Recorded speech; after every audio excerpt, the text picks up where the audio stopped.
favor, no muñequita sapuite. Ya podemos. Ya podemos. A ver si... No, ahí está. Yo haiku ara. Ya se coin sería 14, sí. 14. Dice Oyo Haikua Ara. Oyo hai. Oyo Haiku. Allí está un error muy común. La gente dice emboraiku. Emboraiku. Haiku es la palabra. ¿Sí? Bueno. Y después teníamos unas frases allí que... No sé si es que... Ahí está. Pablo Neruda, en un beso sabrás todo lo que he callado. Peteíñez estume, reicoata o pamba, y agüero pirinía,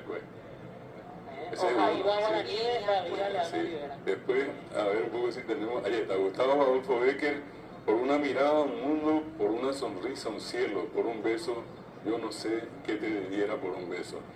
Peteíma N, Amejeta Debe Ibora es mundo. Peteí Pocavire Ibaga, Peteíñez Eture, Senda y Coay, Va Epa, Amejecoan Debe, Peteíñez Eture. Yo no sabía que el mundo se decía Ibora. Una palabra muy antigua, no es ningún invento eso. A ver si tenemos una más. John Lennon. He experimentado de todo y puedo asegurar que no hay nada mejor que estar en los brazos de la persona que amas. Asama Pamba Aja Ecoande y Porijamba Ebe, Ombo Yoyaba, Nimbora y Juyara Yibaco Nukume. ¡Eita, profesor David Galeano! Eso está muy bueno. ¡Qué genial y qué creativo! Te quiero, profe guaraní.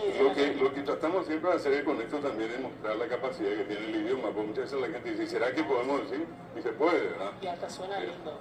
Hay una cantidad de estas que tenemos ya traducidas. Aristóteles, el amor se compone de una sola alma que habitan dos cuerpos. Espectacular.